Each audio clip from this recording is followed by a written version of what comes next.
Merci beaucoup. Rebonjour à vous tous. Alors, nous allons à présent débuter avec la revue des titres avec le journal Tribune Sport qui revient avec la sortie de la Fédération sénégalaise de football en titrant Abdoulaye Fall, une erreur de l'histoire après une sortie qui a été jugée par certains catastrophique. Monsieur Landry, quelle est votre opinion sur cette sortie de la Fédération? Très catastrophique. Bon, je crois que heureusement que Madame la ministre a soufflé la fin de la création, parce que ça, c'était n'importe quoi. Bon, tout le monde se lave à grand haut, et tout le monde sélectionne Pape Thiaw. C'était pas ça qu'on attendait d'eux, quoi. C'est ça. Pas du tout. Alors, nous allons y revenir en profondeur tout à l'heure. Alors, coach Jeff, bien qu'on en a parlé hier, mais cette erreur reste toujours quand même de la part de la fédération et on en parle encore sur les journaux et partout. En fait, là, maintenant, ce qui était camouflé en coulisses est au grand jour grâce, on va dire, à cette conférence de presse organisée par le président de la Fédération sénégalaise de football. Parce qu'on aurait pu rester dans le doute quand même, mais il a eu la bonne idée de faire une sortie médiatique pour continuer à s'enfoncer et de passer au simple petites erreurs ou petites rumeurs à un chaos total. Donc, il était temps que la ministre aussi intervienne et puisse stopper tout ça parce qu'il en va quand même de l'image tout entière du Sénégal. C'est ça. C'est pour ça le journal Point Actu Sport quand même est revenu sur la sortie du ministère des Sports quand même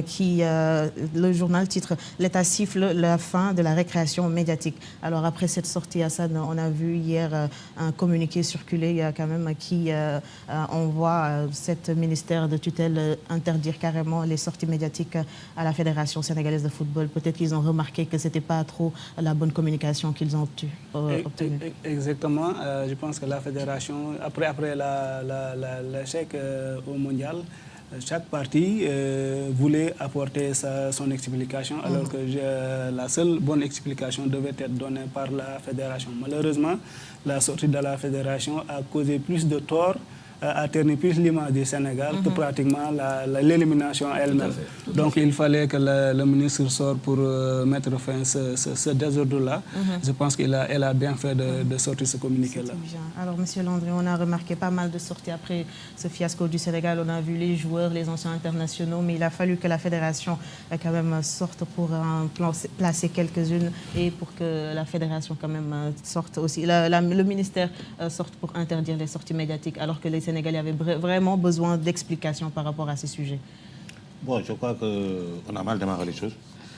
Sur le plan terrain footballistique, on a été déçus, certes, avec l'élimination précoce. On ne s'attendait pas du tout à être sorti non seulement en 8e et puis de cette façon.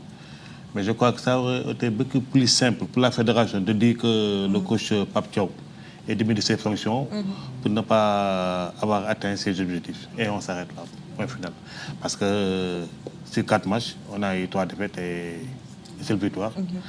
Et on a perdu des matchs avec de façon qu'on ne s'attendait pas du tout. Et énormément de coachs, je crois qu'ils ont été au nombre de 10, ont été démis de leurs fonctions, sans pourtant qu'il y ait tout ce bruit autour. Chez nous, on aurait dû faire tout simplement ça. Le coach Pape Thiaw est démis de ses fonctions pour faute de résultats, ou une autre forme, je ne sais pas moi, qu'est-ce qu'on peut utiliser. Après, on s'arrête là, point final. Je pense qu'ils ont voulu là, trop on ne savait pas communiquer. la faire, tout ça. Malheureusement.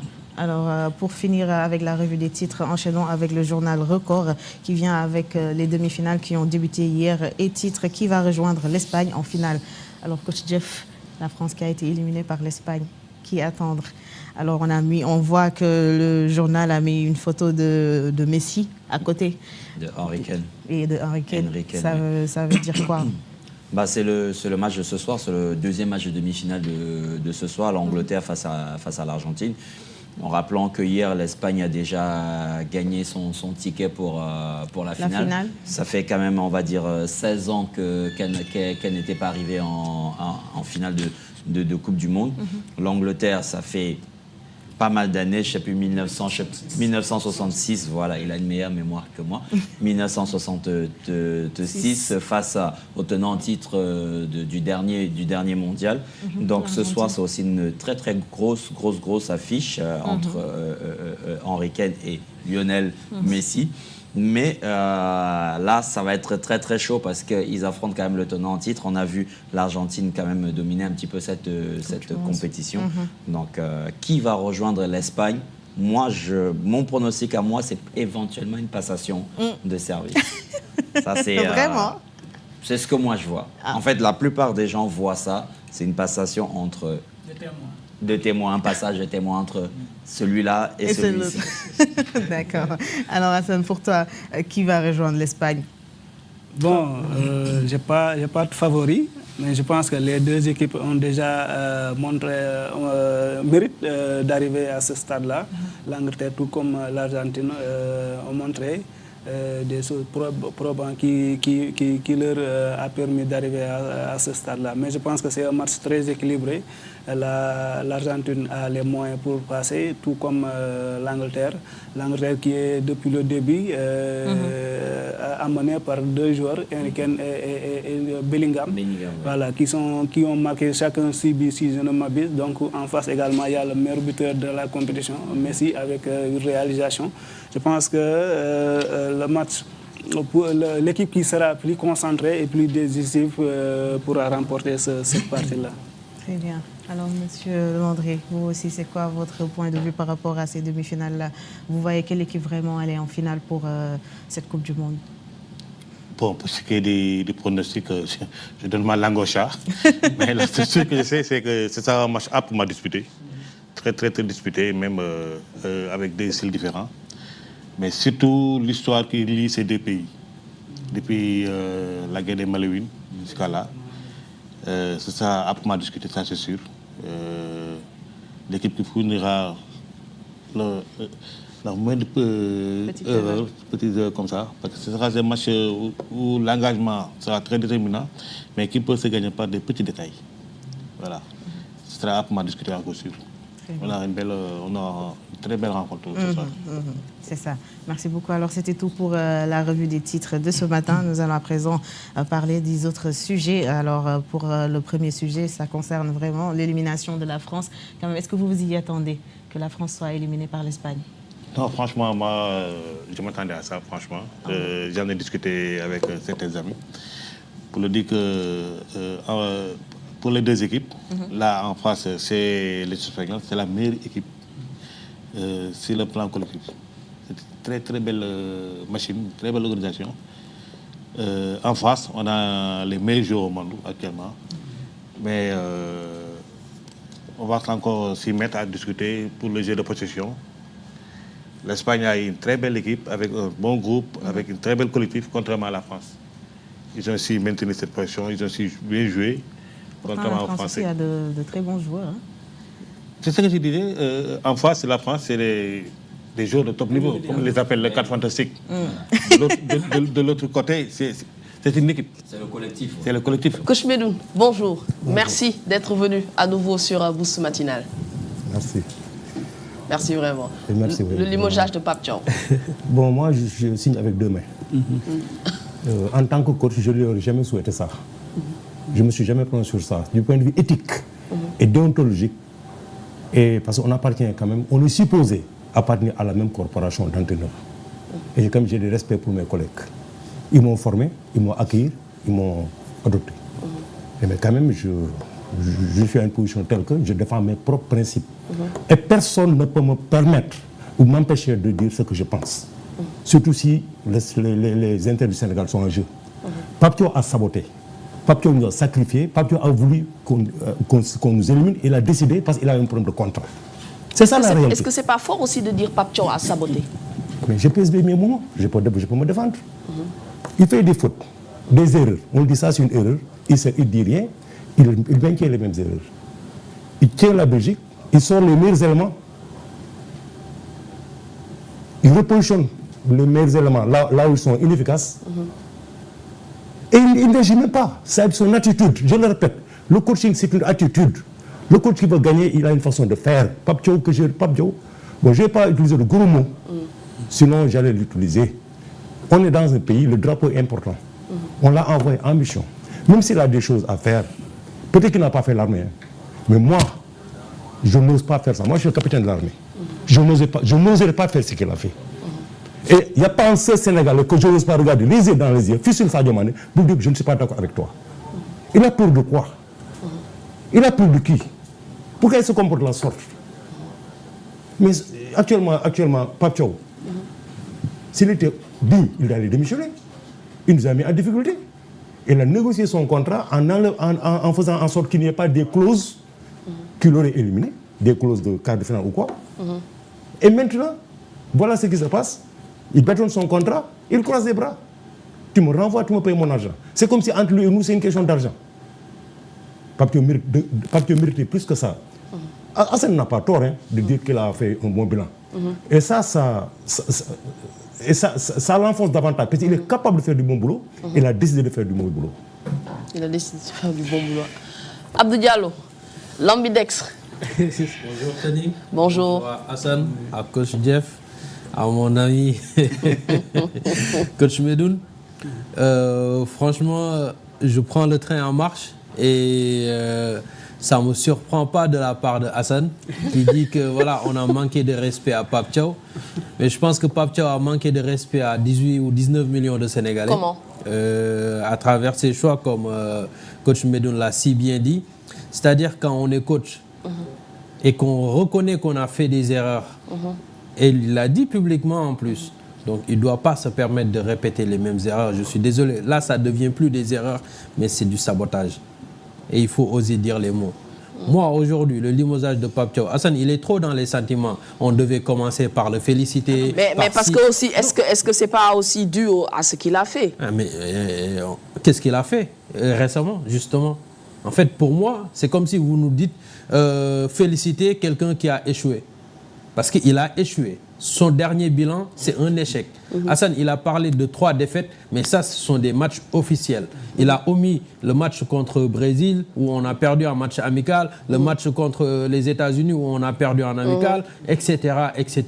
Donc, si on exclut les matchs amicaux, c'est pas grave. Il a un bilan positif, peu importe, ça, on est d'accord.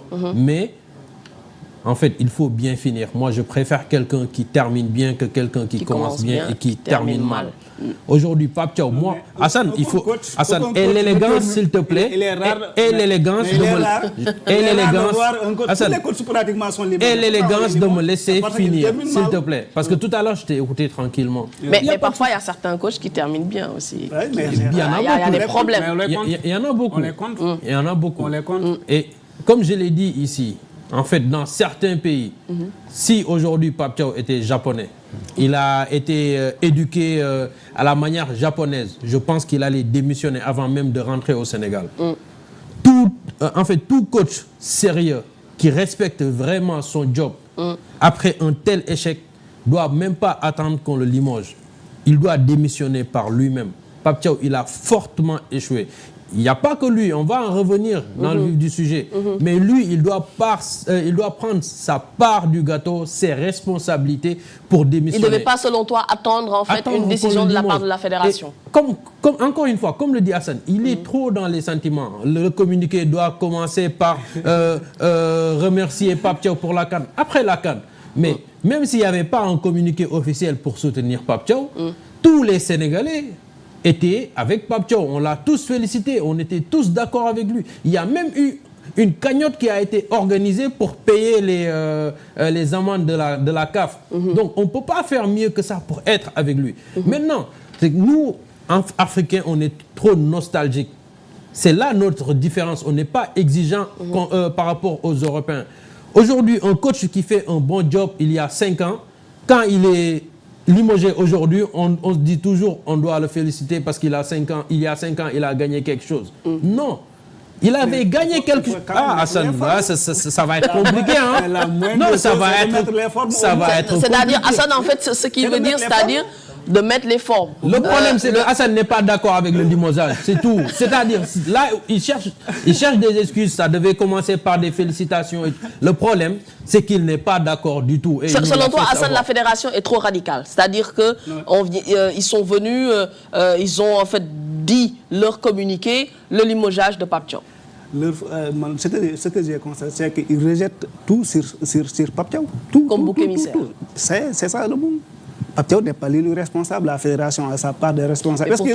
Mais Est-ce qu'ils ont soulevé leur responsabilité dans Mais cette pourtant, le échelle-là? secrétaire général de la fédération a indiqué en fait que la responsabilité est partagée, mais bien sûr, en tant que coach, Pape Thiaw, on va dire comme ça, est un peu la tête de gondole. Non, exactement. Je suis d'accord. J'ai reconnu que Pape Thiaw a fait des erreurs sur ce plateau à plusieurs reprises. Il a fait des erreurs. Lorsqu'un coach est éliminé, la première personne à désigner comme responsable, c'est le coach, puisque c'est lui le responsable sur le terrain. Donc, je suis d'accord qu'il a fauté. Mais ça ne doit pas être une raison pour le limoger, puisqu'il a montré de quoi satisfaire les Sénégalais. Il a également montré de quoi on peut avoir confiance en lui pour que le Sénégal retrouve sa place dans le futur. En tout cas, il nous a montré de quoi... il était capable. Exactement, qu'il est capable à mener cette équipe au-delà. Non, je suis d'accord. On peut le limoger. Je suis d'accord avec sur le fait qu'il a échoué. Oui, non, c'est pas la peine. Non, c'est pas grave. Donnez la parole à coach GP, allez-y. Vous êtes libre. Vous êtes libre, c'est un message. Vous êtes libre. Vous allez vous comprendre certainement. Allez-y. Non, vraiment, je ne comprends pas Hassan, franchement. Il est capable de faire du boulot, il a décidé de faire du mauvais boulot. Non, attendez. Parle d'abord, après je vais répondre. Parle d'abord. Et termine et laisse-moi parler. Sur la question à laquelle je ne suis pas d'accord avec vous, c'est lorsque vous dites que Pape Thiaw a saboté. Non, je ne pense pas qu'il a saboté. Pape Thiaw a fait des erreurs. Faire une erreur et saboter, c'est pas la même chose. Quand même. Non, mais il a changé lors du match face à l'Irak. Après que les Sénégalais aussi, après aussi. Quel que soit Alpha, même s'il avait 3 victoires, il ne pouvait pas faire mieux que de se qualifier en 16e de finale. Pape Thiaw, le bilan en phase de poule, c'est qu'il s'est qualifié en 16e de finale. Non, c'est l'Iran qui l'a qualifié. Non. C'est l'Égypte qui l'a qualifié. Non, même s'il avait 3 victoires, 9 points, le Sénégal ne pouvait pas faire mieux qu'une qualification en 16e de finale. À la fin du compte, avec une seule victoire, Pape Thiaw s'est qualifié en 16e de finale. C'était l'objectif visé en phase de poule. C'était l'objectif, non? Je ne pense pas. Non, l'objectif c'était de se qualifier. Mais lorsqu'on partait à la Coupe du Monde, je ne pense pas... C'est ton objectif. Non. L'objectif de tous les Sénégalais en phase de poule, c'était de se qualifier en... C'est une compétition. C'est une compétition. Hassan, n'oublie pas que tu m'as chippé la parole. Par étape. Hassan, tu m'as chippé la parole. C'est que je ne peux pas accepter. Il n'y a que Ténin qui peut me chipper la parole. Allez-y. Vraiment, que ça soit... Ne me chippe plus la parole. Encore une fois. Allez-y, coach. Coach Pape Thiaw a montré ses compétences avec ces fameux stats-là. Après, il a fait dans le chantage. Au moins, tu vas reconnaître ça. Peut-être. Mais il faut reconnaître. Non, il faut attendre la sortie de Pape Thiaw pour en avoir une En tout idée. cas, pour Il a fait du chantage. Regarde bien. Écoutez. Écoutez. Moi, j'ai pas besoin de temps. En tout cas, pour le moment, il se dit qu'il y a eu un chantage. Voilà, Il se dit. Maintenant, il va essayer en justice. Il a préparé son dossier pour aller en justice parce qu'avant le match contre l'équipe, s'il était un bon patriote, il joue la Norvège, il fait ses rectificatifs, il se rachète. Il a dit mon contrat ou je ne suis pas sur le banc. Les gens ont discuté de est-ce que c'est assez bon pour un pays, même pour les Navetans. Un coach qui dit si tu ne me payes pas, je ne fais pas quoi. Il y a des mots que je ne veux pas utiliser parce qu'on est dans un pays de droit. Moi, je n'ai pas peur de Pape Thiaw. Mais je ne veux pas. Beaucoup me tondal. Mais il y a des mots que je n'ai pas utilisés parce que ça fait de gros mots et je ne suis pas un juriste en tant que tel, bien que j'ai eu des notions en droit. Mais non, je ne sais pas. Vraiment, tu ne peux pas me couper, Hassan. Maintenant, le problème se pose, c'est quoi? Laisse-le terminer, Hassan, rapidement. Pape Thiaw, il a fait du chantage du début à la fin. Il y a beaucoup de choses qui se passent aujourd'hui dans le foot et que la communication de la fédération n'est pas vraiment au rendez-vous.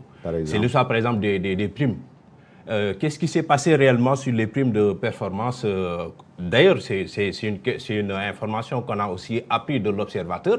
La fédération n'a pas communiqué jusqu'à ce que l'observateur donne l'information pour revenir après à la charge et nous dire que voilà, si telle chose s'est passée, telle chose s'est passée. C'est quoi exactement le problème par rapport aux primes? Parce que pour chaque événement sportif, que ce soit la Coupe d'Afrique, la Coupe du Monde, on n'entend que des problèmes de dispatching des primes. Non, en fait, il faut d'abord expliquer la prime. À quoi sert la prime et pourquoi la prime? En fait, cette prime, c'est ce qu'on appelle une prime de performance. C'est-à-dire, c'est valable partout, dans tous les pays du monde. Quand des dirigeants vont dans une compétition, il y a ce qu'on appelle le manuel de procédure. Le manuel de procédure que la fédération utilise, où pour chaque cas, il est spécifié exactement ce qu'il faut. Par exemple, je prends l'exemple, pour le match gagné à l'extérieur pour l'équipe nationale, les joueurs et l'encadrement technique et administratif, chacun a 2 millions pour chaque match gagné.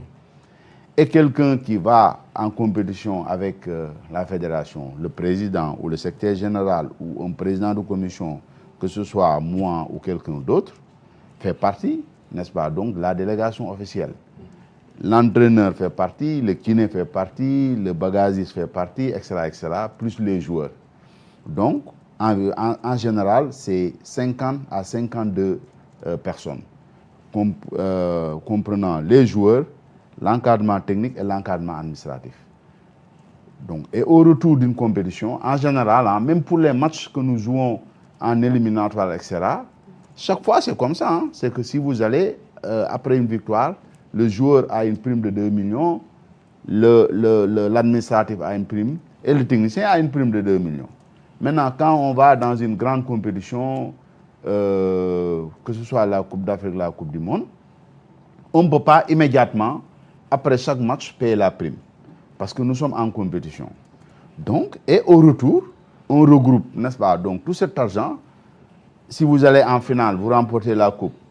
C'est-à-dire, on prend tous les matchs et on multiplie par le nombre de, comment dirais-je, la prime, par le nombre de matchs gagnés, etc., ou matchs nuls, et on donne à ces gens-là. Donc, ça se passe exactement comme ça. Maintenant, pour le reste, vous savez, au Sénégal, bon, je suis en face de journalistes, je ne tirerai pas sur les journalistes parce que sinon, c'est ma mort. Non, pas du tout. Parce que je suis... Vous êtes libre. Non, vous êtes libre. Il y a des gens qui cherchent des problèmes. Après chaque compétition, il y a des gens qui, comme on dirait, cherchent toujours des poux sur la tête des gens. Et certains ont voulu cette affaire en faire une affaire qui n'existe pas, n'est-ce pas? Il n'y a jamais eu de problème. Ça n'existe pas? Non, il n'y a jamais eu de problème. Et comment cela se fait? Parce qu'apparemment, d'après l'Observateur, ce sont en fait des membres du COMEX qui se sont plaints en fait par rapport à ces primes-là. Vous savez, le problème c'est quoi? J'ai parlé de délégation officielle. Il y a 2 membres qui ont joué un rôle et qui n'étaient pas de la délégation officielle. Parce que la délégation officielle, c'est une délégation qui est écrit noir sur blanc par un arrêté du ministre du Sport. Dans cette délégation, il y a même des membres du ministère du Sport, n'est-ce pas? Donc, c'est ce qu'on appelle la délégation officielle. Les autres, ils accompagnent, n'est-ce pas, cette délégation, mais ont un rôle en jeu. Par exemple, moi, quand j'étais à Tanger, je m'occupais de l'hébergement, je m'occupais de la restauration, je m'occupais de la logistique, des cars, des billets, etc. avec d'autres personnes, hein, n'est-ce pas? Donc, j'ai travaillé. Bon, après, il y a 2 personnes qui n'étaient pas dans l'autre hôtel, mais qui étaient logées avec les Lions, mais quand même ne faisaient pas partie de la délégation officielle. Et à ces gens-là, le président a jugé nécessaire de les donner cette prime, comme les autres. Et certains d'entre nous ont posé le problème à M. le Président pour dire pourquoi ces 2 personnes-là, 3 personnes, et pourquoi pas nous? Parce que dans l'autre délégation, même si on était logé dans l'autre hôtel, nous avons fait le travail comme tout le monde. Mais voilà, c'était ça, c'était juste ça. Et dans un groupe, quand il y a certaines questions, il faut le poser et en discuter. Oui, certains en ont profité pour sortir, n'est-ce pas, donc l'information qui devait se gérer entre nous, en toute responsabilité. Oui, parce que vous ne l'avez pas géré finalement, Président. Non, pour cette question, qu'ils ont écrit au président pour cette question, pour une discussion, mais le président n'a pas. Non, le président nous a. Le président nous a. Est-ce que c'est pas aussi le président une information qui est sortie par un membre de la commission de la le président. Mais c'est ce qu'ils ont dit dans l'article. Le président, à ce moment-là. le président était occupé. Le président avait d'autres réunions, avait d'autres engagements sur le plan international, n'est-ce pas? Et donc, lui-même nous a demandé d'attendre son retour pour qu'on discute sur la question. La question, nous avons discuté, cette question a été réglée, c'est derrière nous, n'est-ce pas? Donc, ce n'est plus ça n'a jamais été un problème. J'espère qu'il n'y aura pas de problème après la Coupe du Monde. Mais président, il y a aussi un autre non, il n'y aura pas de problème. Nous faisons confiance à notre président et nous sommes tous derrière lui, n'est-ce pas? Donc, en toute loyauté. Président, il y a aussi un autre problème de prime. Par rapport aux jeunes qui ont été champions scolaires. On parle de 100 000 francs de prime. Pouvez-vous nous expliquer par rapport à cette Il n'y a pas de prime. Pour ces jeunes, un écolier de U15, on ne donne pas de prime. Attends, je vous explique. Nous avons eu une prime de 300 000 $. Les 300 000 $ qu'on appelle prize money, c'est destiné, n'est-ce pas, donc au développement du football scolaire. Et en réunion de comité exécutif, nous avons discuté et cet argent-là va être orienté pour la construction de salles d'informatique, de salles dans différentes écoles. Donc, le prize money n'entre pas directement dans les caisses et la fédération n'utilise pas cet argent. Donc, on l'utilise pour accompagner le football à Safola, pour accompagner les écoles.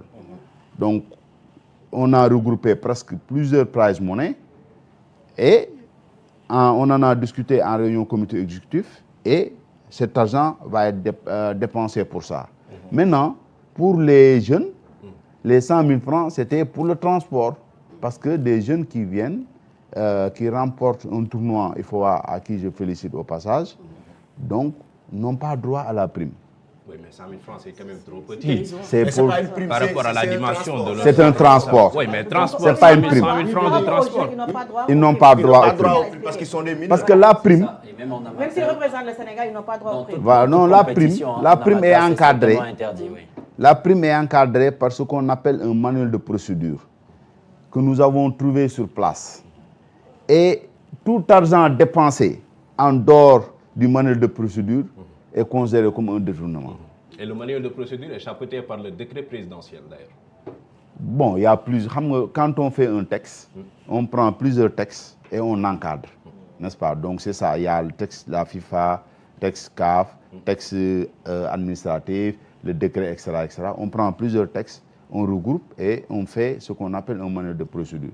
Le manuel de procédure te dit exactement, pour chaque cas, il faut ça, pour dépenser, on fait ça, qui a droit à une prime, qui a droit à une indemnité, etc., etc. Comment ça se passe exactement? Donc, si vous dérogez à la règle, vous faites un détournement. Et donc, le président Ablaye Fall, que nous connaissons tous, qui est un commis de l'État, qui a toujours travaillé, la dernière fonction qu'il a occupée, c'est le trésorier général, et quelqu'un qui suit les règles, et donc qui les respecte. C'est pourquoi, des fois, il y a des problèmes, des gens qui ne comprennent pas et qui veulent, lui, il est droit dans ses bottes pour respecter le manuel de procédure qu'il a trouvé et qu'il va jusqu'au bout. Monsieur Diop, la fois passée, on a vu la sortie du ministre, bien de la ministre Khady Ndiaye concernant les supporters. Elle a clairement dit que l'État ne va pas du tout pouvoir prendre en charge le déplacement des supporters aux États-Unis. Est-ce que la fédération est prête pour prendre ces supporters-là et les acheminer, bien sûr, aux États-Unis, Canada et certainement... Ce n'est pas par rapport à une question d'argent. Hein. L'État ne prend pas en charge. Elle n'a pas dit comme ça. Administrativement. Administrativement. Côté visa. Non, attends, voilà, donc elle a été claire. Elle a essayé d'abord avec les présidents, c'est-à-dire le 12e Gaïndé, Ali Kaza et qui les Bougui. Elle a essayé avec les présidents.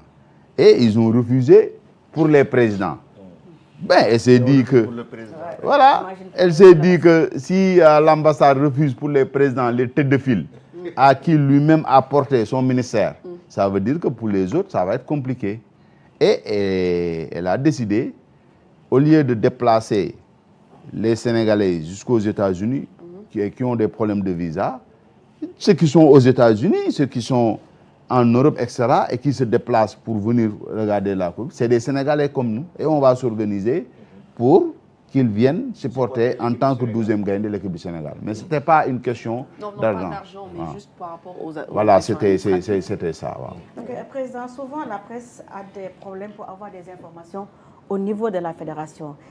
Quelle est la personne, ou bien est-ce que la fédération a une charge de communication? La fédération a une commission chargée de la communication où votre collègue Bakary Cissé est le président de la commission. Il a un directeur de la communication qui s'appelle Karachoun. Et le président a un porte-parole qui s'appelle Ablaye Fofana Seck. Ça veut dire nous avons 3 personnes à qui, si vous avez besoin d'informations, s'adresser. Je pense que c'est clair. Même maintenant, Kara était avec l'équipe de... Mais voilà, donc Kara, directeur de la communication, Bakary, président de la commission communication, et le porte-parole, c'est-à-dire si quelqu'un a besoin d'informations, on n'a qu'à s'adresser à cette personne. On va avancer sur l'Assemblée générale, parce que ce week-end, il y aura une Assemblée générale de la Fédération sénégalaise de football, en même temps la Coupe du Sénégal. Ce qui s'est passé, souvent, il y a des conditions favorables et des conditions défavorables. Imaginons le match et revoyons Moustapha Mbou à côté d'un Kalidou Koulibaly, Gana Gueye et Edouard Mendy. Ça devient une autre prestation. Exactement. Il est entré dans des conditions extrêmement difficiles et prégnantes. Donc, qu'il rate de relance, un tacle, c'était possible. Malheureusement, il n'a pas ce temps d'indulgence parce qu'on est dans l'urgence. Mais personnellement, moi, j'ai dit, j'aurais laissé Moustapha Mbou dans le groupe parce que c'est l'avenir.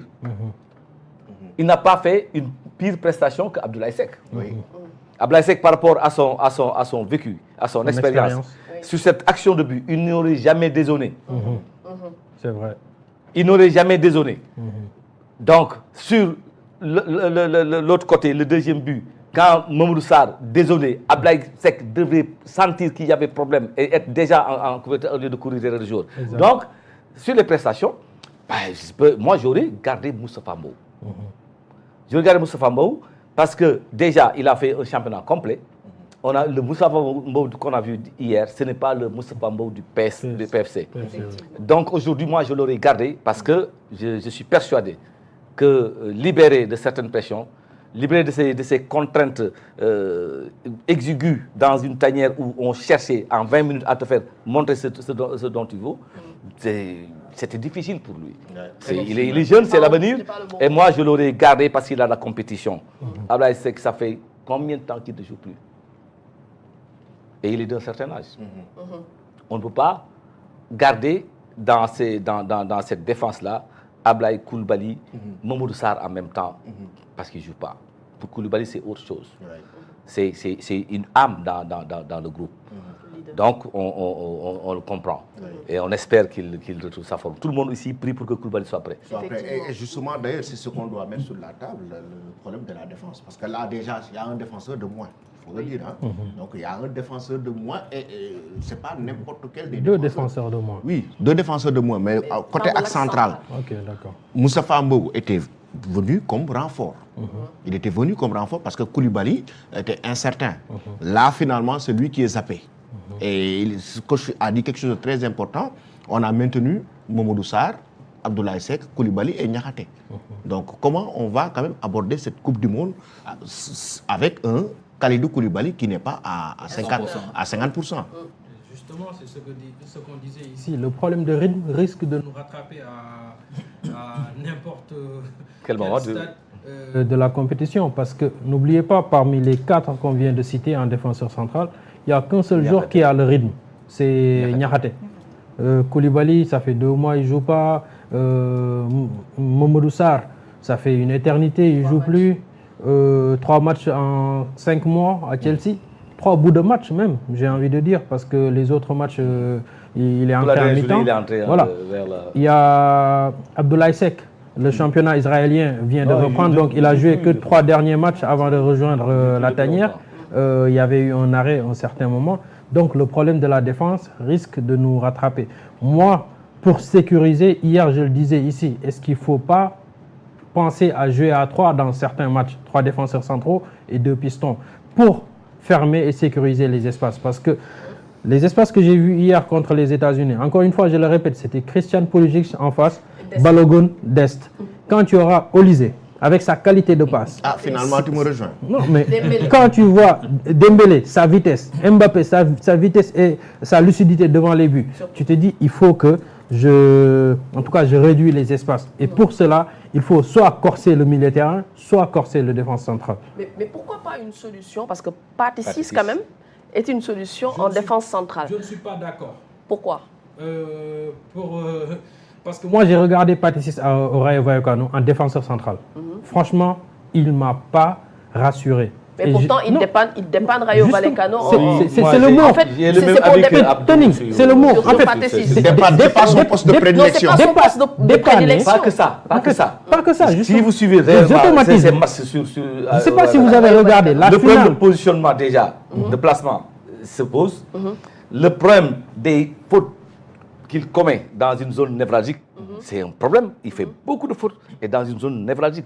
C'est le couloir de densité, le couloir central, c'est proche du but, c'est cadré déjà. Si tu fais des fautes là-bas avec un bon tireur, tu risques de prendre le... Coach, je rajoute juste une chose. L'autre, c'est la lenteur. Juste une petite chose. En fait, les automatismes d'un défenseur central, il ne l'a pas. Quand on va s'aligner pour jouer le hors-jeu, il est souvent en retard. Moi, je l'ai dit, la finale de l'Europa Conference League de Rayo Vallecano contre Crystal Palace, à la première mi-temps, il a joué comme défenseur central. Mais dès qu'on est revenu des vestiaires, il a fait avancer pour entrer Nobel Mendy.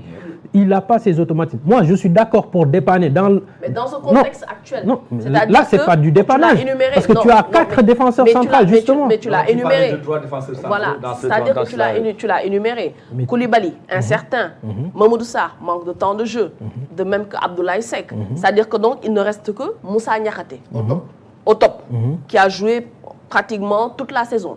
Et à côté aussi, tu as Pathé Ciss qui a joué aussi toute la saison. Et rappelons d'ailleurs que durant cette saison aussi, il a souvent dépanné en défense centrale. Maintenant, tu es face en fait à ce dilemme-là. Tu as Antoine Mendy, n'oublie pas, oui, qui, dans un défense à 3 qui a joué toute la saison dans un défense. Effectivement, mais dans ce contexte-là, tu vas jouer face à des équipes telles que la France, la Norvège et bien sûr l'Irak.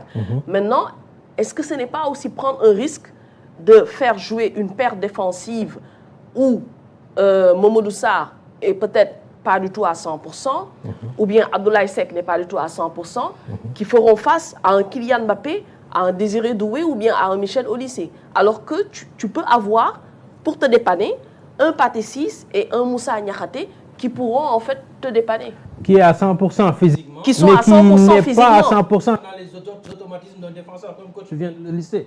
En fait, tu vois le risque se situe où? Le risque se situe où? Entre Moussa Niakhaté, Mamadou Sarr ou bien Pathé Ciss? Moi, je pense que si Koulibaly n'est pas apte, il va faire jouer Moussa Niakhaté et Mamadou Sarr. Mamadou Sarr, c'est un problème de manque de rythme. On l'a tous vu à la CAN, il a été rassurant. Il faut faire confiance à la position de Pape Thiaw qui dit il sera à point au début de la compétition. La préparation physique, ça peut compter dans 10 jours. 10 jours, sachant que là, normalement, il devrait être au moins à 60% de ses capacités. Dans 10 jours, c'est un peu juste.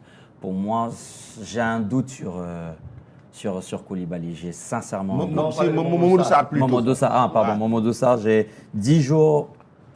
Pour se renforcer physiquement. Mamadou Sarr, c'est juste un problème de rythme. C'est ce que j'allais dire. S'entraîner avec l'équipe tout le temps, c'est juste, il ne jouait pas. C'est la constance tout simplement qui va compétition, faire. Elle est importante. Voilà, c'est-à-dire que en fait, tu vas jouer face à des joueurs qui ont presque 40 matchs ou bien même un peu plus dans les jambes, qui ont joué leur championnat, qui ont joué la Champions League ou bien la Ligue Europa ou bien Conference League. Alors qu'on se dise quand même la vérité, Mamadou Sarr n'a joué que 3 bouts de match avec Chelsea. Maintenant, moi, j'aurais relativisé. Ceux qui ont joué autant de matchs arrivent lessivés. Exactement. Il faut gérer leur récupération. Lui, il a la chance d'avoir de la fraîcheur. Ce qu'il faut à Mamadou Sarr, c'est-à-dire qu'il faut quand même qu'il se départisse de toutes ces retenues-là. C'est-à-dire qu'un gosse de 20 ans... Il doit être beaucoup plus relâché. Mais relâché, et aller avec beaucoup de plus de vigueur sur les anticipations, mettre ça, une hargne dans les duels. Et s'il fait ça 1, 2, 3, il connaît ces jours-là. Ce n'est pas des extraterrestres, ils ont joué dans des championnats. Paris n'a jamais écrasé Strasbourg dans un match de football. Écoutez, pourtant, ce sont eux qui jouent. C'est Moustapha Mbow. Ces matchs contre Paris Saint-Germain, il n'a pas été ridicule du tout. Des masterclass qu'il a eu à faire. Donc, nous ne jouons pas contre des extraterrestres. Nous jouons contre des joueurs qui ont des atouts, c'est vrai. Ce que tu dis, c'est extrêmement important, Abdou. C'est-à-dire qu'il y a un aspect extrêmement important, la gestion des espaces, le blocage des espaces. Ben. L'autre, la gestion de la vitesse de nos adversaires. Qu'est-ce qu'il faut faire? Est-ce qu'il faut anticiper? Jouer bas? Est-ce qu'il faut jouer médian? Jouer haut? Pape Thiaw va trouver la formule. Parce qu'il nous a habitués à être très efficaces contextuellement, quand le contexte se présente. Il n'a pas les choses faciles. Il a quasiment des joueurs importants qui ne sont pas encore certains. Gana Gueye, Edouard, Kalidou. On n'a pas communiqué sur Gana ou Edouard, mais réellement, c'est parce qu'ils sont quelque part blessés. Oui. On parle même de Gana Gueye qui est blessé aussi. Donc, c'est ça, c'est ça peut-être le problème de Pape Thiaw. C'est pourquoi, alors, avant de passer au dernier sujet, on aimerait quand même vous entendre par rapport à 2 sujets. Le premier, c'est avec la sélection de l'équipe nationale du Sénégal avec les Lions. On entend beaucoup parler du nom d'Hervé. Non, c'est pas Hervé Renard, c'est Patrick Vieira. Quand même, il y a pas mal de spéculations, de rumeurs qui rapportent que la fédération serait en passe pour trouver un accord avec son ancien international qui est français mais qui est d'origine sénégalaise. Alors, quand vois-tu vraiment cet accord? Est-ce que ce serait favorable pour nous? Oui, en fait, moi, j'ai rien contre Patrick Vieira, mais moi, j'aurais préféré un coach sénégalais. Moi, purement sénégalais. Purement sénégalais. Parce que quand même, on a assez travaillé pour voir un coach sénégalais sur le banc de l'équipe nationale du Sénégal.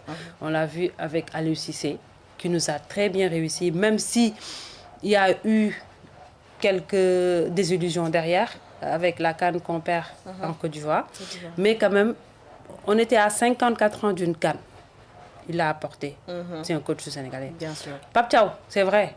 Cette Coupe du Monde-là, il est passé complètement à côté. Mais quand même, il nous a apporté une très grande satisfaction. Exactement. Parce que le Sénégal, quand on parle du Sénégal aujourd'hui, joueuse, c'est Pape Thiaw. Avec Aliou Cissé, c'était pas une... Voilà, c'était une équipe qui gagnait. Défensif. Mais voilà, avec un système défensif. Pape Thiaw, il a quand même apporté beaucoup de choses à cette équipe qui avait trouvé une identité de jeu. Et ce qu'on s'est dit, nous téléspectateurs, on était tellement éblouis par cette équipe-là qu'on s'est dit, mais on va prendre cette Coupe du Monde-là. Pourquoi? Parce que c'est le beau jeu. Voilà. Donc, Pape Thiaw, il a quand même apporté... En fait, c'est ces enfants-là du pays qui peuvent apporter ça. Avec un coach, c'est vrai, Patrick, il a le son sénégalais. Mais pour moi, c'est un Français. C'est comme on dit, le gars qui va être vraiment éduqué en France, il a ce truc-là de dire que je suis français, c'est pas la même éducation, c'est pas les mêmes réalités et tout. C'est vrai que quand il va venir, il va apporter quelque chose d'autre. Peut-être que ça va marcher, je sais pas, mais moi j'aurais préféré, même un Lamine Ndiaye, parce qu'il est déjà passé dans cette équipe-là, il connaît les réalités, et peut-être, en fait, il s'est beaucoup bonifié. Il a fait le tour un peu de l'Afrique, il connaît très bien ce continent-là et tout. Et moi, je le vois comme coach. Même si ce n'est pas lui, il y a d'autres coachs qui sont là. Et je vais encore faire appel à la fédération. De dire que, de grâce, ceux qui doivent passer leur diplôme pour devenir des entraîneurs, que ce soit avec la licence CAF A ou APRO, il faut les faire passer parce que je ne comprends pas. Voilà, comment on peut sortir du Sénégal pour dire qu'on va passer la APRO ou la A. C'est pas normal. C'est pas normal. Alors qu'on a tout pour le faire au Sénégal, on a les coachs qu'il faut, on a les formateurs qu'il faut. Sinon, après, c'est comme je dis, quand on dit que peut-être on ne va pas prendre un Malick Daf ou on ne va pas prendre un Lamine Ndiaye, on va chercher Patrick Vieira, moi je crois que c'est juste à cause de ça. Parfois on est complexé. Voilà, on est prêt. Si c'est moi, je prends un coach sénégalais typique, je le mets au devant de l'équipe. Ça pourrait bien le servir. Mais ça a toujours marché. Pape Thiaw, il est passé à côté à cause de la fédération qui n'a pas fait son travail. Il faut le dire. C'est pas à cause de Pape Thiaw. Il a été fautif. Tout le monde est d'accord. Mais si c'est moi en tout cas, je ne sais pas travailler dans ces conditions. Maintenant, si Pape Thiaw le sait, on a vu que... Patrick Vieira aurait des épaules. Non, mais Patrick Vieira, ça va être autre chose. Ça va être autre chose. Il va venir, il va... taper sur la table. Il va taper sur la table. C'est avec son staff qui va travailler à lui. Il ne va pas accepter qu'on lui octroie un staff. Le salaire impose quoi que ce soit même. Le salaire, il va être salé. Donc tout ça là, alors qu'on a beaucoup de soucis derrière. En tout cas, moi, je ne suis pas pour Patrick. Après, s'il vient, bon, bonne chance à lui. D'accord. Alors, Hassan, Patrick, on peut dire qu'il a longtemps été coach pour des clubs, mais jamais pour une sélection. Est-ce que vraiment on pourrait lui faire confiance si toutefois la fédération trouverait un accord, bien sûr? D'ailleurs, il faut dire qu'il n'a jamais convaincu un club. Partout où il est passé, il a été limogé et de manière très rapide. Donc, en tant que coach, Patrick Vieira a fait moins que Pape Thiaw, a fait moins qu'Aliou Cissé, a fait moins que plusieurs coachs. Il n'a pas fait... Même Habib Beye, il a fait moins qu'Habib Beye. Voilà. Donc, pourquoi j'ai l'impression qu'on veuille nous imposer Patrick Vieira. Qu'on ne nous dise pas qu'il est sénégalais. Il n'est pas un Sénégalais du tout. Il est français, il a le sang français, il a la culture française, donc il n'a rien de sénégalais, même s'il a participé au projet de Génération Foot ou Djambar. Mais cela ne fait pas de lui forcément un Sénégalais. Le gars, d'ailleurs, il y a un autre participant dans ce projet-là qui n'a pas de lien avec le Sénégal. Donc, le fait qu'il investit là-bas ne prouve pas qu'il est forcément sénégalais. Moi, je pense que le Sénégal, avec l'équipe nationale du Sénégal qu'on a actuellement, nous n'avons pas besoin forcément d'un très grand coach. On n'a pas besoin d'un très grand coach. On a de très grands joueurs qui peuvent nous valoir des satisfactions.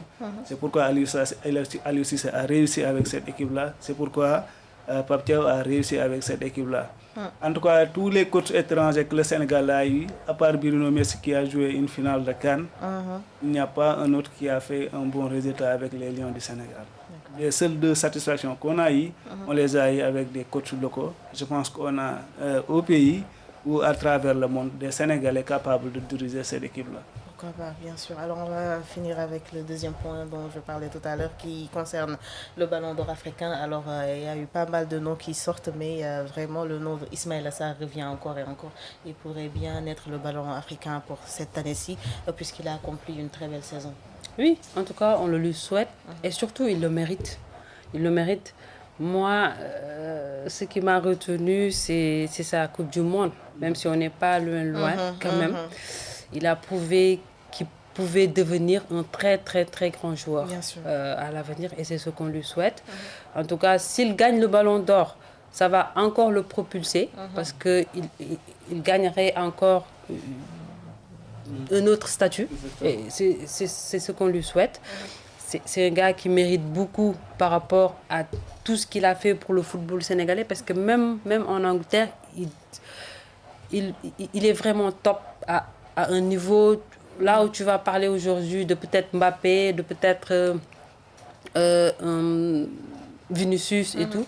Tu peux parler de Ismaïla Sarr parce qu'il marque des buts, il gagne des trophées et il fait partie des meilleurs joueurs actuellement à Crystal Palace. Il a fait partie aussi, il est dans le top but du mondial, 4 buts, c'est pas donné. Il est devenu, je crois, le meilleur Sénégalais à avoir marqué. Donc pour tout ça, il mérite ce ballon d'or-là. Et à part lui, je ne vois pas à qui on pourrait le donner en Afrique. Très, très sincèrement, ce n'est pas parce que je suis sénégalaise. Mais il y a d'autres sur la liste. Hein. Voilà, si, il y a d'autres, mais pour moi, le favori, c'est lui. D'accord. Ouais. Une question sur la non-sélection de Mathilde Diop. Qu'est-ce que vous... Sa non-venue, là Sa non-sélection. Elle n'a pas été sélectionnée? Non. Votre avis sur ça? C'est un peu difficile, hein, parce que Mathilde, si elle a joué pour le Sénégal, c'est grâce à moi. Okay. Elle était sur les tablettes de l'équipe nationale de France en U16. J'ai parlé avec son papa gaucher, avec l'ancien DTN Adosano. On a tellement discuté pendant, comme on l'a dit, hein. Son papa voulait que je joue avec la France. Mais elle, elle avait l'amour du maillot national. Elle voulait jouer pour l'équipe nationale du Sénégal. Ça a été très, très, très difficile entre papa et la fille, jusqu'à on a pu convaincre son papa.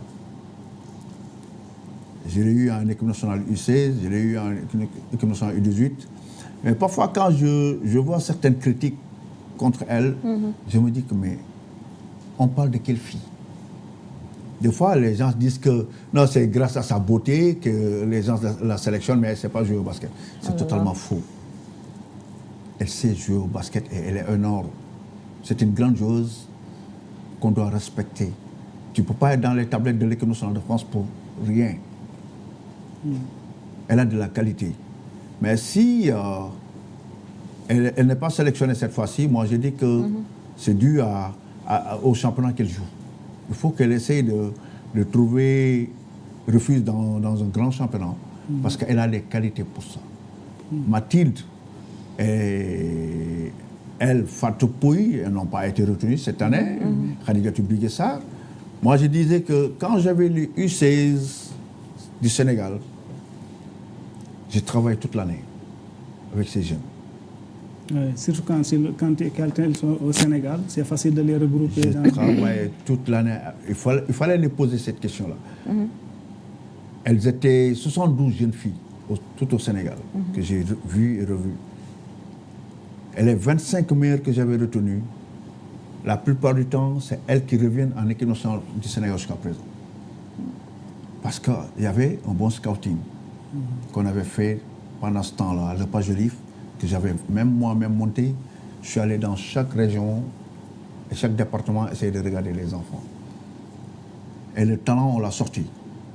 Parce que les Kounandao, les Matifal, les Madigen, les Fatbabou Diagne, les Mathilde, les Fatou Pouy, les Sabou Gueye.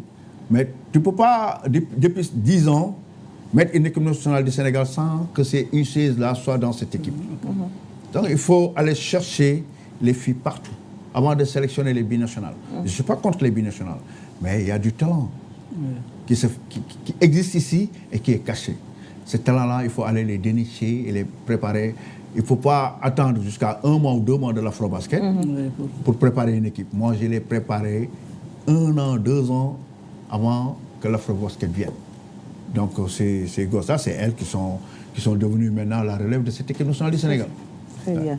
Alors pour revenir dans l'Afro-Basket U18, bien sûr, des filles, que tout à l'heure, Inch'Allah, vous aurez l'occasion de suivre le match du Sénégal contre la Tunisie avec Coach Dir qui va le commenter. Alors pour ces filles-là qui avaient déjà raté leur entrée en lice avec l'équipe rwandaise, aujourd'hui, quelles sont leurs chances pour s'en sortir de ce match, s'en sortir victorieuses, on va dire? Elles ont un match aujourd'hui. Parce que la Tunisie avait perdu de 4 points contre le Nigeria. Elles ont perdu de 30 points contre Cameroun. Sur le plan du jeu, moi j'ai dit que en deuxième mi-temps, j'ai beaucoup aimé la deuxième mi-temps de l'équipe sénégalaise. C'est vrai qu'elles n'ont pas beaucoup scoré, mais elles ont moins encaissé quand même.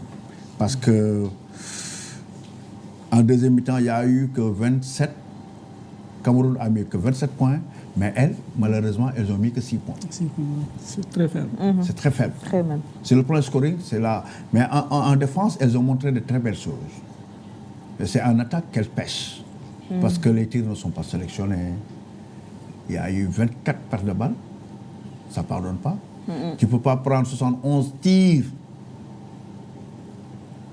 et mettre que 5-7 tirs. Au plan des rebonds, on nous a dominés. Cameroun a pris 71 rebonds contre 40. Et là, comme le disent les Américains, no gain, no win. Si tu n'as pas de gain de ballon, tu ne peux pas gagner. Et les possessions, ça se gère. Et ça commence par le rebond. Si tu perds tous tes rebonds, mais tu ne peux pas gagner le match. Et c'est ce qui est arrivé à nos lioncelles. Elles ont découvert qu'est-ce que c'est que l'Afro-Basket. Maintenant, il faut se rebuffer aujourd'hui. il y a l'occasion, c'est présenté, parce qu'aujourd'hui, vraiment, elles vont rentrer dans le championnat aujourd'hui. Si elles perdent ce match, c'est fini pour elles. Fini. La compétition s'arrête là. Parce que Tunisie a perdu contre le Nigeria de 4 points. Si Tunisie les gagne, elles ne vont plus être devant la Tunisie. Donc, elles peuvent terminer 4e. Donc, ce qu'il faut, c'est déjà essayer de gagner la Tunisie, qui pratique un beau basket. Elles n'étaient pas physiques avant, les Tunisiennes, mais les Tunisiennes que j'ai vues contre le Nigeria, elles ont répondu sur le plan physique. Qu'on se dise la vérité. Elles ont été agressives. Hein. Elles ont été très agressives et du beau basket, bien organisé. Le basket attrayant, malheureusement, le Nigeria a gagné en défense, parce qu'avec la défense agressive que le Nigeria a fait, ça les a vraiment gênés. Mais non, le Sénégal, moi je dis que le Sénégal a ses cartes en main maintenant.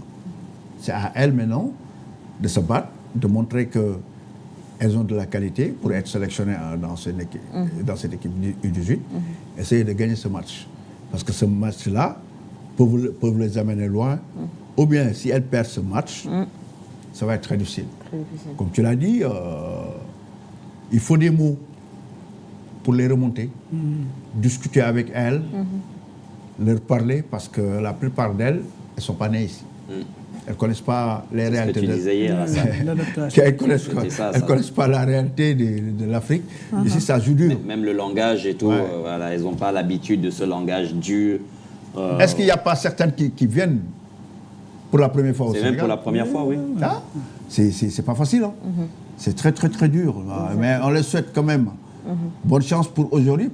Si ils corrigent les erreurs faites contre le Cameroun, bon, je pense qu'avec la bonne défense qu'elles ont fait en deuxième mi-temps, si elles refait cette même défense en 4 cartons, je pense qu'elles peuvent sortir de ce match. Mais sinon, si elles ne défendent pas bien, comme en premier carton, deuxième carton de l'autre match, elles vont prendre de l'eau. Comment, en fait, ramener cette équipe sénégalaise-là où elle était? Moi, c'est ça, en fait, ma question. C'est ça. Alors, vous en pensez quoi, Pape Malick? Je confirme les propos de Tening parce que, en fait, je pense que ce qui est le plus dur aujourd'hui, c'est la gestion de l'environnement, la gestion du contexte sur lequel aujourd'hui il devra peut-être, si c'est lui, comme je dis toujours, hein, il doit évoluer. Parce que moi, par exemple, sur les propos du président de la Fédé, quand il a fait sa conférence de presse, quand il dit à un moment, j'avais pas le classement, j'avais pas la composition. Est-ce que un Patrick Vieira, en tout cas, je ne le connais pas personnellement, mais quand tu vois le joueur que ça a été et l'entraîneur qu'il est-ce que c'est un entraîneur qui va donner la composition au président de la fédération 2 jours avant un match? Donc voilà. Donc c'est pour ça que je disais, il y a tellement de questionnements qui se posent aujourd'hui. Comment un entraîneur doit, toi, président de la fédération, te donner la composition pour que tu dises oui, on doit en discuter. Mais discuter de quoi, en fait? Exactement. De moi, mon travail. Donc c'est pour ça. C'est pour ça, en fait, je me dis, et moi, en lisant sur plein de trucs, Patrick Vieira, il disait que ouais, lui, il veut se concentrer sur un club. En tout cas, quand on lui a parlé du Sénégal, il a dit, lui, cherche un club à entraîner. Donc, est-ce qu'il a vraiment envie de venir ou est-ce que juste c'est un lobbying, voilà, c'est un lobbying qui, on sait que voilà, dans les, en tout cas les membres forts du COMEX aujourd'hui, ils veulent un grand nom. Mais tu veux un grand nom, pourquoi? Exactement. Qu'est-ce que tu recherches à avoir? Qu'est-ce que tu recherches à avoir un grand nom?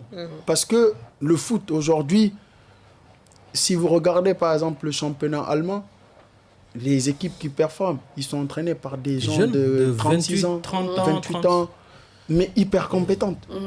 Est-ce qu'ils sont connus? Non. Mais pourtant, ils sont bons.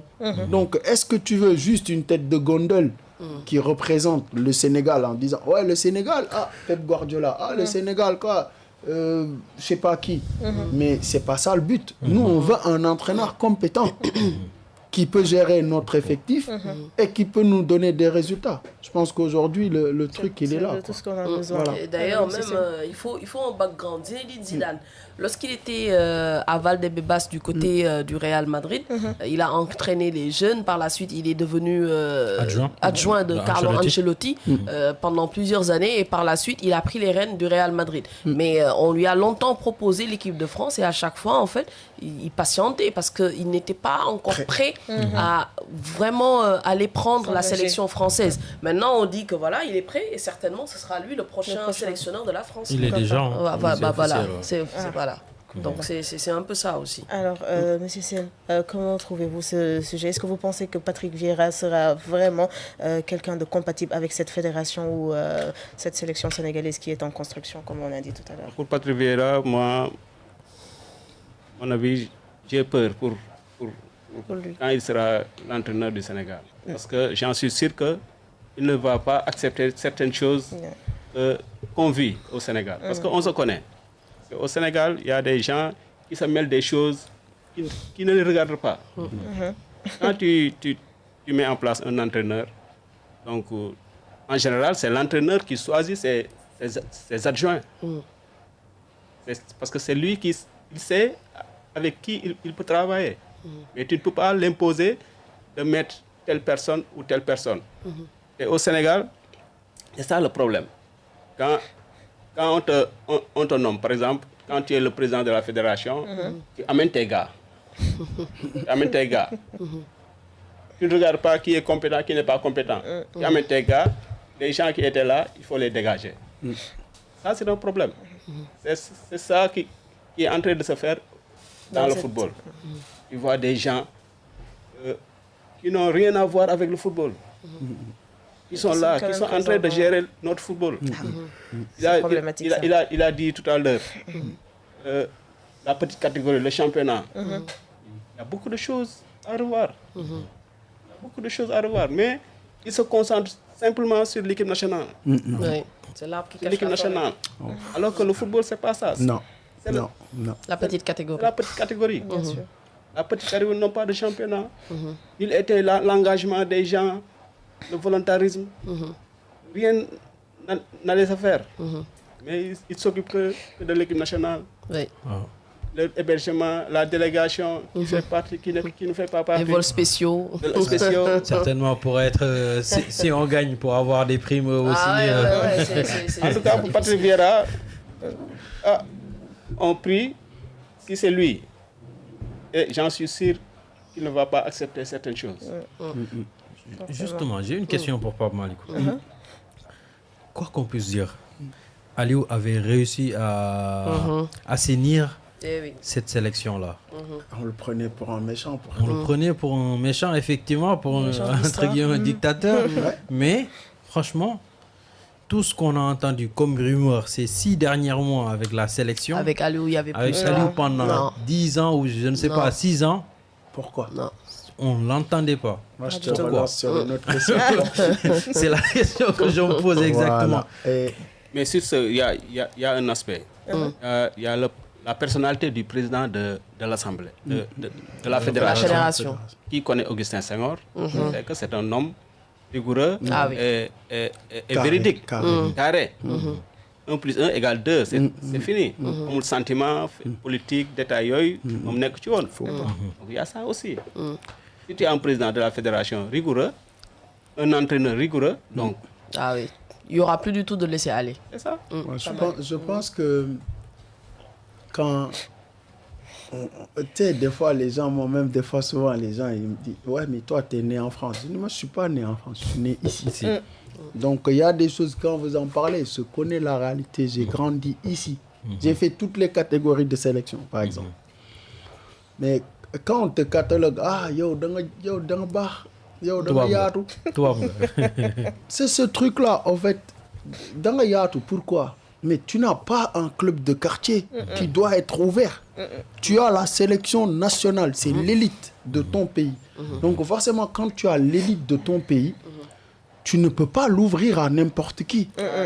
Et voilà, même toutes les informations qui doivent en sortir doivent être traitées avant même que ça sorte. Et moi, j'ai cru voir de la CAN jusque-là, mais une équipe de quartier. Ouais, il y a des trucs, il y a des influenceuses qui sont là, il y a des machins, mais tu ne peux pas en fait te permettre de faire ça. C'est de l'amateurisme pur et dur. Même des joueurs qui font des lives. C'est pas compatible avec le haut niveau. Et on se rappelle du match contre le Brésil en Angleterre. Les joueurs qui font des lives TikTok. Au fait, il y a des choses qui ne sont pas compatibles avec le très haut niveau. Et quand tu veux aller au très haut niveau, ces détails-là doivent être gommés avant. Moi, je ne pense pas que ça soit que le sélectionneur. Parce que dans cette tâche-là, il doit être aidé. Lui, oui, en tant que manager, tête forte. Honnêtement, tu dois être une tête forte. Des fois même, tu dois être en l'encontre de ce que les gens veulent. Mais tant que toi, ton groupe, tu le gères et tu es en phase avec ton groupe, mais que tout le monde t'insulte, que tout le monde dise que tu n'es pas quelqu'un de gentil, tu t'en fous. Ce qu'on te demande, c'est de gagner avec ton groupe. Quoi qu'il arrive. Une autre question pour vous. Justement, en fait, je viens de me rappeler d'une chose. On parle souvent des fédéraux qui accompagnent, en tout cas la délégation qui accompagne les joueurs durant la CAN, durant la Coupe du Monde et tout. Tu as eu à jouer des CAN. Et durant les CAN que tu as eu à participer, il y avait certainement l'équipe fédérale qui était là. Mais est-ce que cette équipe fédérale, déjà, est-ce que c'était la délégation uniquement envoyée ou bien il y avait d'autres fédéraux qui venaient, soit avec leur famille ou seuls, ou je ne sais pas, avec des amis, ça arrive. Et est-ce qu'ils vont directement vers les joueurs parler, c'est-à-dire prendre une place importante pour rien que perturber cet environnement que les joueurs ont besoin pour leur tranquillité. En tout cas, en ayant passé plus de 15, on va dire 15 ans en sélection, il y a toujours eu des fédéraux. Après, le fait peut-être d'être cette présence-là envahissante, non. Avant, il se faisait un peu plus petit, discret. Je pense, plus discret, et ce qui est normal d'ailleurs. Et moi, dans ta question, il y a encore autre chose qui m'interpelle. Quand on te dit que pendant la Coupe du Monde, tu allais à la Fédération sénégalaise de football, genre un dirigeant capable de prendre une décision, il n'y en avait pas. Tout le monde était là-bas.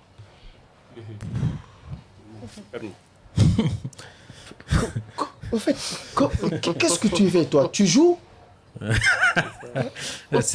mais c'est comme si le président de la Fédération française de football, à chaque compétition, il draine toute la fédération française et il les ramène.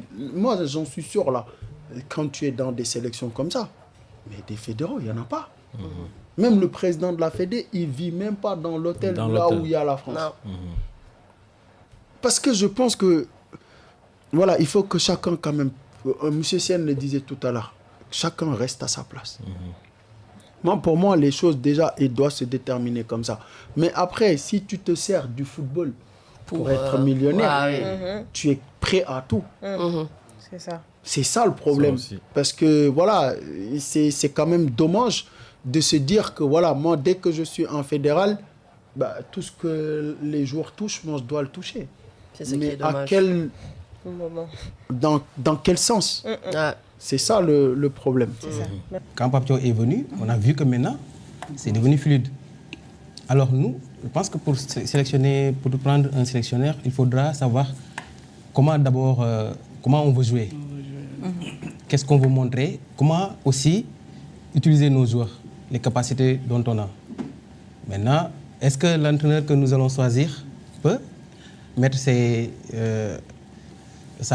but, ses objectifs? Alors, je pense que sur cette base-là qu'on doit choisir l'entraîneur. Maintenant, comme j'ai dit tout à l'heure, avec n'importe quel entraîneur, si l'entourage n'est pas vraiment sain, ça ne passera pas. Voilà. C'est ça. Alors, mais est-ce on a eu un à ce moment, à l'instant T, est-ce qu'on doit parler de nouveau coach? C'est comme si le Sénégal, nous, on est à 1 mois des éliminatoires de la prochaine Coupe d'Afrique. Hassan Wallo, N'est-ce pas, le prochain match, c'est le 23 septembre contre la Mozambique. 5 jours après, on doit affronter l'Éthiopie. Après, il y a le Soudan.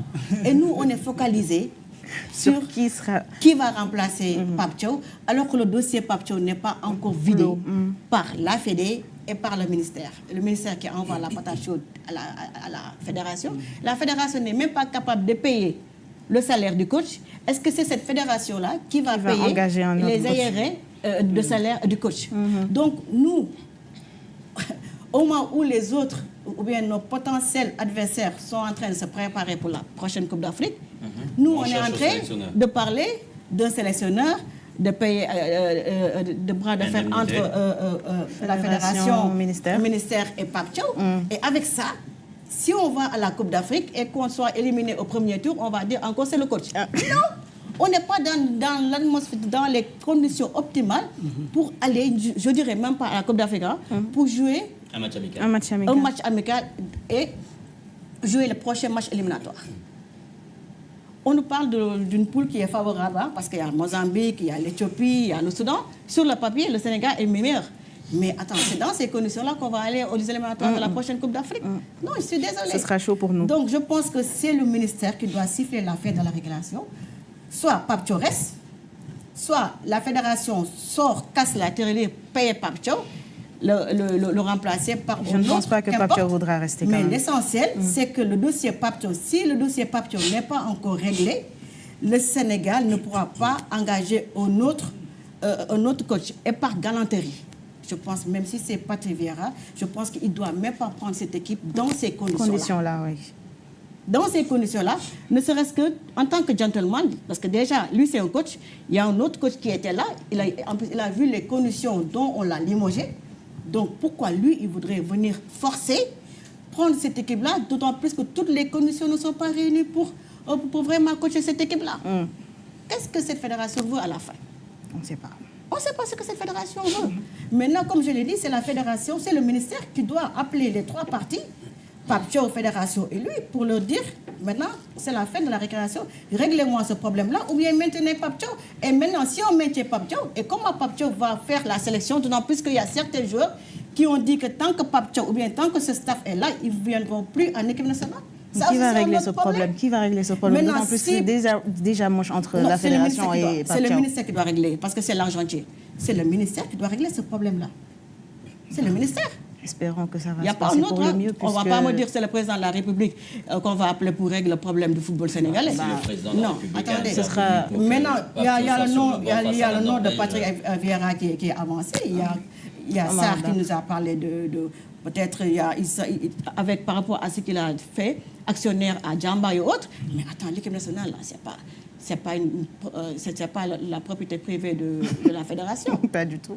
On nous parle de Sadio Mané qui a loué le siège de la fédération. Maintenant, on nous parle de Patrick Vieira qui est actionnaire à Djambar. C'est peut-être la raison pour laquelle on veut le mettre à la tête de cette équipe-là. Mais attends, soyons sérieux quand même.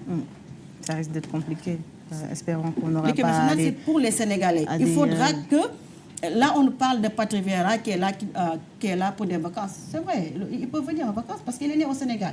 Mais si on doit négocier un contrat avec un coach ou bien qu'importe, on doit mettre sur la table et expliquer clairement les Sénégalais, les tenants et les aboutissants de ce contrat-là, comme a eu à le faire l'équipe de France avec Zinedine Zidane. Tout a été mis sur la table. Tout. Mais pourquoi à chaque fois, il y a des problèmes, il y a des petites cacheteries par rapport au contrat? Pape Thiaw, qu'on disait qu'il a été payé lui aussi face à la presse, dit que tout a été réglé alors que rien n'a été réglé. En tout cas, pour cette Coupe d'Afrique-là, nous n'espérons même pas sortir les phases de poule. Non, mais dans ces conditions-là, comment on peut gagner Qui va d'abord les coacher? Qui va d'abord les coacher? Je ne parle même pas phase de poule, mais est-ce qu'on va même se qualifier pour la prochaine Coupe d'Afrique? Dans ces conditions-là, on est à 1 mois. On va jouer le premier match le 23 septembre. On n'a pas de coach. Même avec toi sur le banc du Sénégal, cette équipe peut gagner la casse. Vraiment, oui. Quand même. Là, on nous parle. On a une bonne équipe. Mais sans coach, quand même. On parle que Par exemple, si on n'a pas trouvé de coach jusque-là, c'est le directeur technique qui va prendre le relais. Mais attends.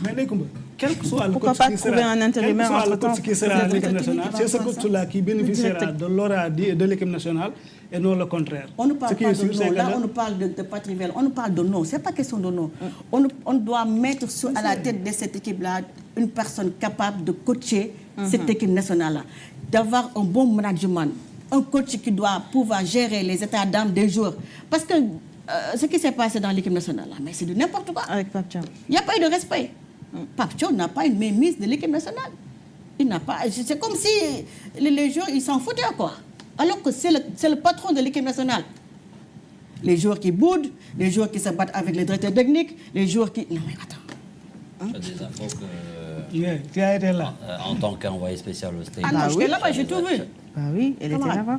Alors, on parlait de shortlist, un de moins actuellement, Jeff, parce qu'il y a Hervé Renard qui rejoint la Côte d'Ivoire. Aujourd'hui, donc, peut-être que c'est Patrick Vieira qui se fait beaucoup entendre. On parle beaucoup plus de lui dernièrement, mais il y a aussi d'autres noms. Omar Daf, Habib Bey, quand même, ils sont encore là. Peut-être qu'eux, ils pourraient quand même accepter certaines choses que peut-être que Patrick Vieira n'acceptera pas ou Pape Thiaw ne voudrait pas revenir dans cette sélection. Bon, moi, je pense que pour Pape Thiaw, je vais rester sur le début de ce que Ndeye Koumba a dit. On n'a pas encore fini avec le dossier Pape Thiaw pour pouvoir parler de Patrick Vieira, Habib Bey, et peu importe qui viendra. Bon, moi, je vais revenir plutôt sur Hervé Renard qui fait un retour en Côte d'Ivoire avec une équipe, une nation qui connaît très très bien pour l'avoir amené quand même jusqu'au titre. Donc pour la Côte d'Ivoire, ça peut être une très très bonne chose d'avoir quelqu'un qui connaît le pays, qui connaît les joueurs, qui connaît la culture, qui connaît le système du football ivoirien. Ouais, parce qu'il avait déjà voilà, managé. parce qu'il est quand même un des rares coachs à connaître, à part, comment il s'appelle, le sorcier blanc, la Claude Leroy, qui connaît aussi bien l'Afrique. Il est un des rares à connaître très très bien les équipes africaines, donc ils reviennent en Côte d'Ivoire. Pour la transition, je pense que c'est peut-être le meilleur choix pour l'instant pour eux, mais on va voir si ce sera payant pour la suite. Concernant Pape Thiaw, je pense que j'en ai assez dit le concernant avec la fédération.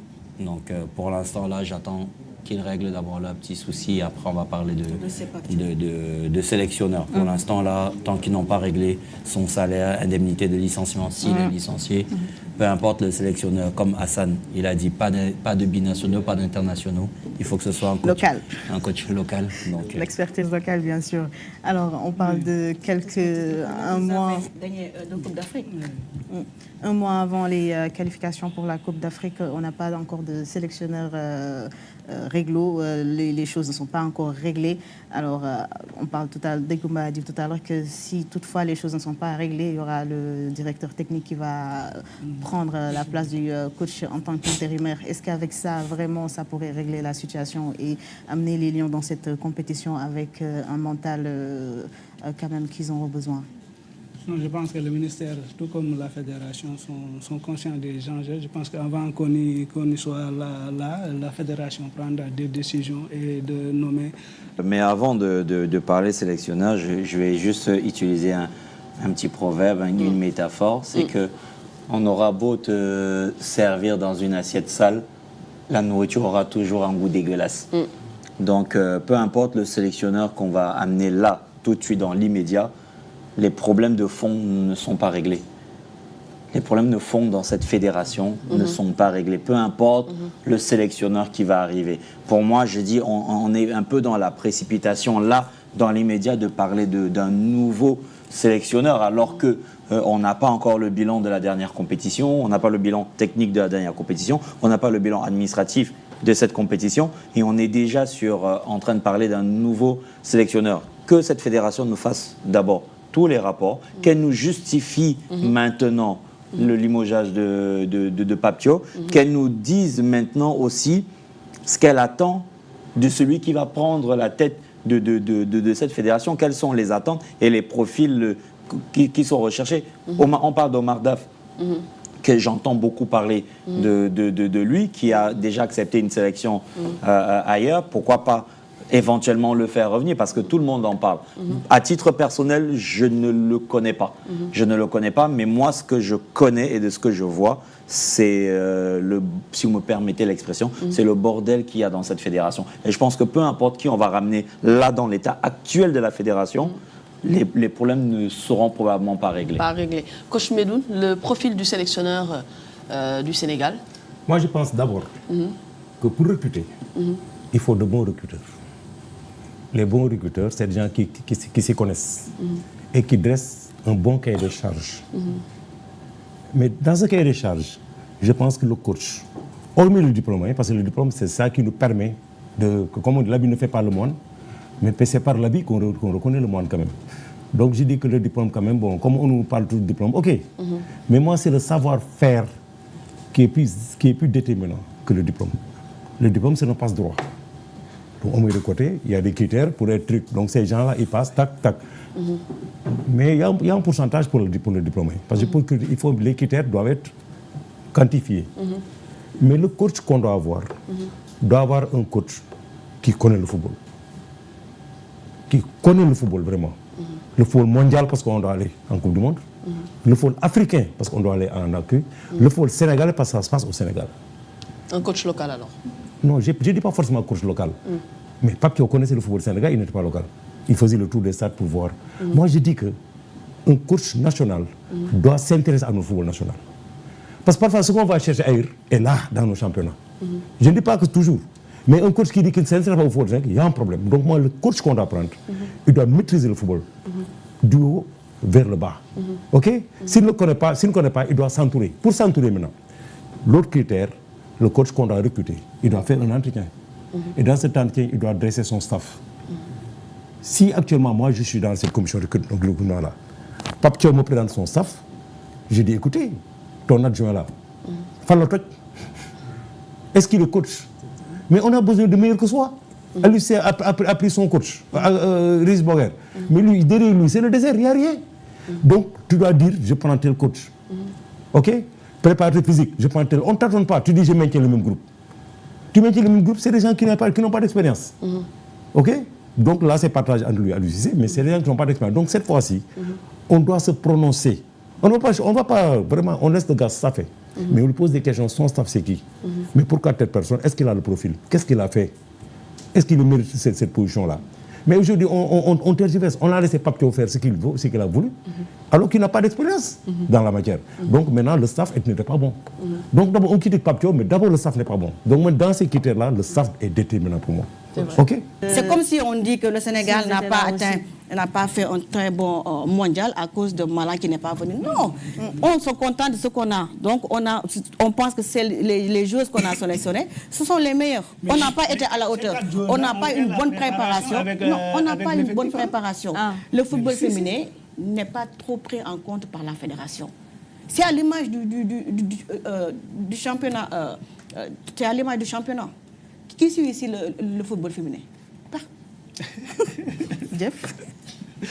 Occasionnellement qui suit le football féminin. Mais non, Jeff, maintenant il est à fond. Il est à fond. Non, on ne parle pas de papier administratif des autres joueurs. Le problème, c'est que les joueurs ont eu une très mauvaise préparation et forcément ça va se ressentir dans cette compétition-là.